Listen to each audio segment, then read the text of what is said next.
Bonjour à tous et à toutes. Je vous fais cette vidéo pour parler de ce que c'est que la méditation. Alors je vais parler plutôt de méditation pleine conscience, ou plutôt je préfère l'appeler pleine présence parce que l'idée c'est vraiment d'être en pleine présence à nous-mêmes, avec notre état d'être, avec nos sensations, dans notre intériorité, mais aussi dans l'accueil de tout ce qui se passe autour de nous quand on est en posture méditative. Alors je vais commencer par vous définir ce que c'est et ce que j'entends par méditation pleine présence.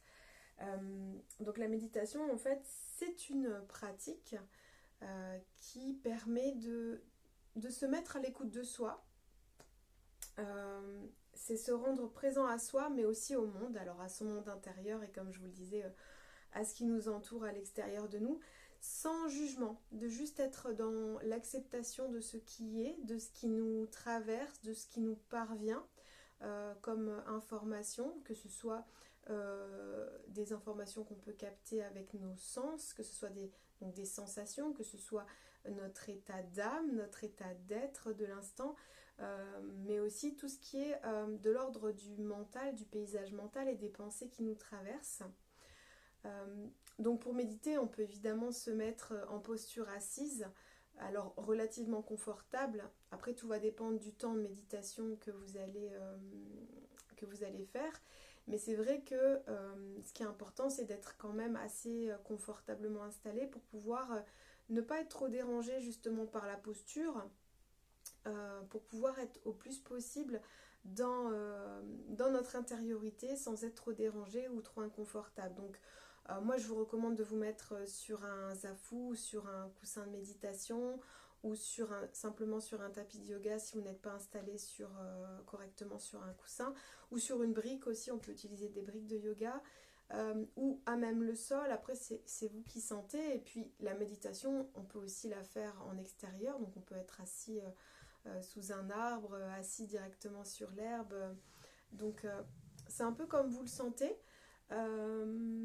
Mais en tous les cas, c'est de trouver une manière de vous installer confortable pour pouvoir tenir la posture relativement dans la durée, sans être trop perturbé par votre assise. Alors la méditation, comme je vous le disais, on peut la pratiquer donc en posture statique, donc assise. Ça peut être aussi même d'ailleurs assis sur une chaise si vous n'êtes pas bien au sol.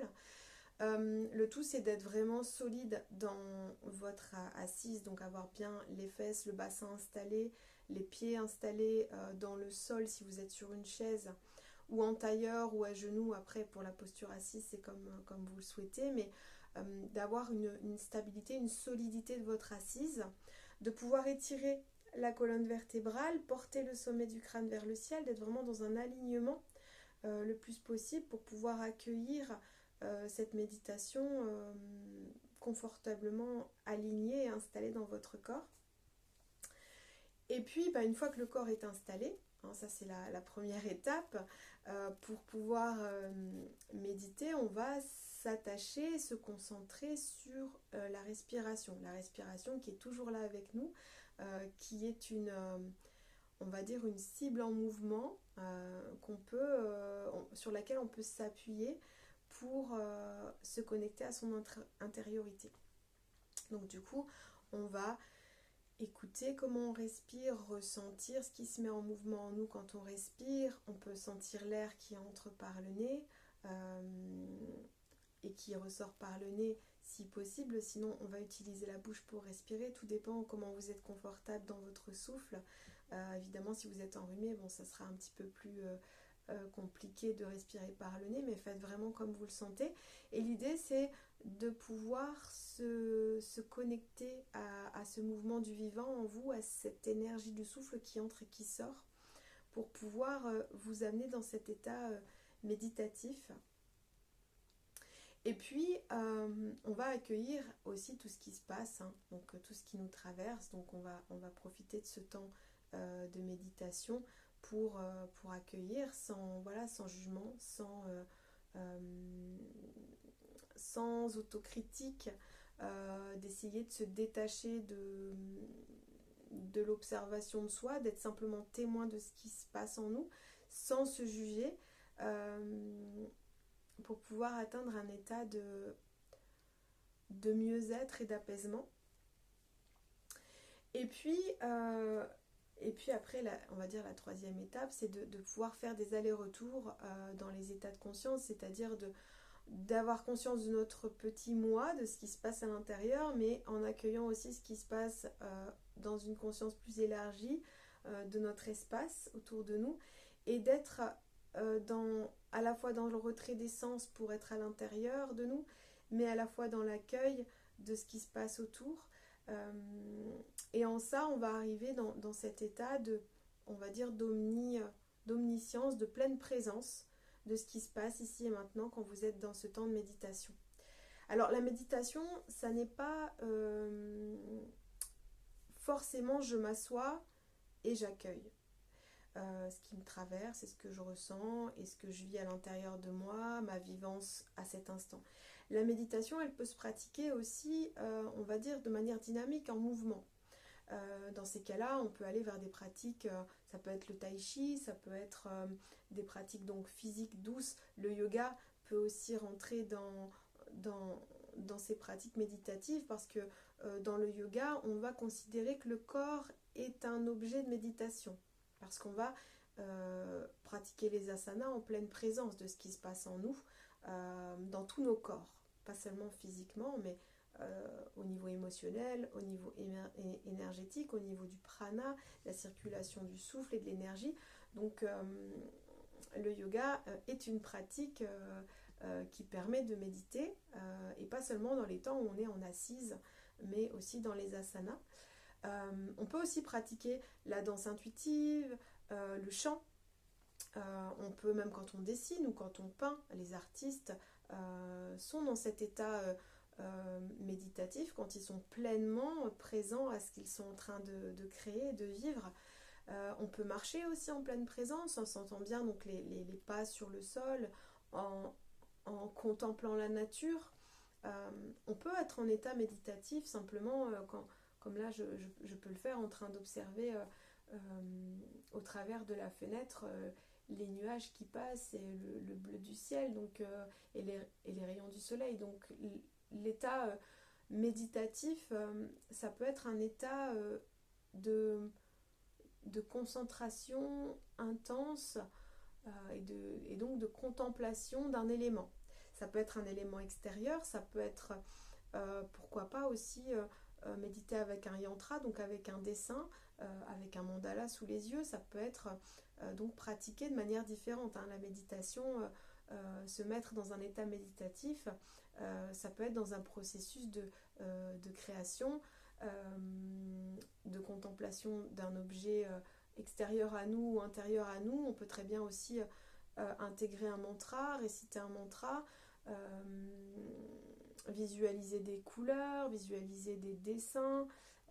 Donc elle peut se pratiquer cette méditation les yeux ouverts, les yeux fermés. Donc à chacun sa vivance, à chacun ce qui résonne en lui. Donc à voir comment vous vous sentez et comment vous sentez de méditer.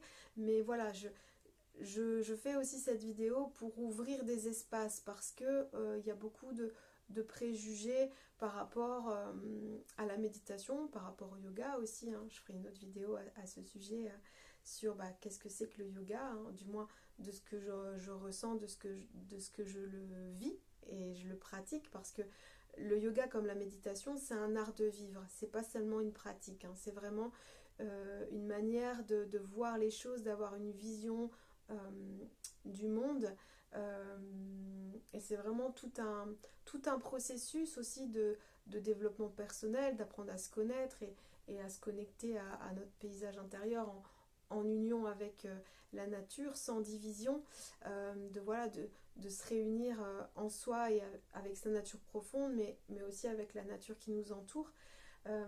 Donc voilà, pour casser ces préjugés, tout le monde peut méditer. Après, c'est à chacun de trouver sa technique. Est-ce que ça va être plus une méditation statique? Est-ce que ça va être plus dynamique? et à chacun de voir comment il le sent. Moi, je vais poster régulièrement des vidéos pour vous donner quelques pistes, voilà, pour être dans cet état méditatif, pour pouvoir lâcher le mental et être pleinement présent à vous-même et vous maintenir en bonne santé physique, psychologique et émotionnelle, puisque la méditation agit sur l'apaisement mental et puis l'apaisement du corps, donc du corps et de l'esprit. Donc c'est bénéfique pour tous. Si tant est que vous trouviez la bonne formule, celle qui vous va bien. Donc voilà. Après, je vais vous recommander un auteur que j'admire beaucoup, que j'aime beaucoup, qui est Christophe André. Donc il a écrit des ouvrages à ce sujet. Donc je vous invite fortement, si vous êtes intéressé par le sujet, à lire ses livres. Il a fait également des CD, des guidances que vous pouvez écouter. Donc voilà, s'il y a un nom que je pouvais vous conseiller aujourd'hui, c'est Christophe André, qui lui pratique la méditation pleine conscience. Je vous invite aussi à suivre donc ma chaîne YouTube avec les vidéos qui suivront, qui seront mises en ligne sur des outils méditatifs. Je vous invite aussi à aller voir mon Instagram Solène Mière et ma page Facebook Solène Mière, sur lesquels je poste régulièrement aussi des contenus, donc n'hésitez pas à aller à la pêche aux informations, voilà, si vous êtes intéressé par ces sujets-là, méditation, yoga. Je propose aussi des massages, des soins énergétiques, donc voilà, n'hésitez pas, vous êtes bienvenus. Et puis je forme par ailleurs au yoga adapté et je fais aussi des mini-stages sur la méditation et sur comment mener une guidance quand on est professionnel et qu'on accompagne les gens au bien-être. Donc n'hésitez pas, hein, j'ai des modules à vous proposer, des stages pour vous apprendre à poser votre voix, à faire des guidances. Donc si vous êtes intéressé, n'hésitez pas à me contacter. Voilà. Alors je vous souhaite une bonne pratique en méditation. Je vous souhaite de trouver ce qui vous va bien et je vous dis à bientôt.